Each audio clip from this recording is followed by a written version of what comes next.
लोगों ने यहाँ पे आज राशन दुकानों का निरीक्षण किया, सोसाइटी का निरीक्षण किया, क्या पाया यहाँ पे, कितनी तरह की अनियमितता सामने आई या मानक के अनुसार यहाँ पे क्या क्या चीजें सही नहीं मिल रही है? देखिए, आज हम भिलाई औचक निरीक्षण आए, एक दो दुकान राशन की यहाँ देख लेते हैं करके। फूड ऑफिसर जो यहाँ उनसे बात की है, बोले कोई दुकान एक दो चल के देखते हैं कि आज ये अपना एक सप्ताह भी चल रहा है हमला हमारा जो है राशन वितरण का।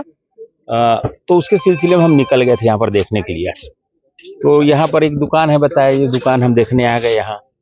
तो ये दुकान फिर खुली थी यहाँ पर, ऊपर कोई नहीं था। हमने पूछा भाई क्या स्थिति है, फिर हमने यहाँ पर कहा अधिकारियों से, यहाँ कुछ लिखा भी नहीं हुआ है, स्टॉक कितना है यहाँ पर, इसके जो निगरानी समिति कौन है, दुकान का पंजीयन क्या है, सब चीज लिखा नहीं है। फिर यहाँ पर एक और दुकान चले गए थे बाजू सेक्टर 5 में, और एक दुकान इधर साइड में भी और गए थे, सेक्टर 3 या जो है 60 नंबर है उस दुकान का, वो दुकान बंद है। तो हमने अपने यहाँ का ऑफिसर से कहा है कि जरा इसकी जांच कर लो, सब दुकानों की क्या स्थिति है। तो हमारे ऑफिसर जो है फूड ऑफिसर इसकी जांच कर रहे हैं, स्टॉक की क्या स्थिति है और ये लिख करके क्यों नहीं रखे हैं। ये देखने से लगना चाहिए कि राशन दुकान है, शासकीय उचित मूल्य की दुकान दिखना चाहिए। सब चीज़ों को हमने कहा है कि सब लोगों को दूर से परिलक्षित हो कि ये राशन दुकान है। किस तरह की अनियमितता जो पिछली दुकानों में आप घूम कर गए, कहाँ पे कोई गड़बड़ी अगर मिली, क्या निर्देश दिया आपने? देखिए, एक दुकान हम गए थे वहाँ पर, तो पता चला है कि वहाँ पर गड़बड़ी पाई गई थी, जांच वाँच उसका हो चुका था।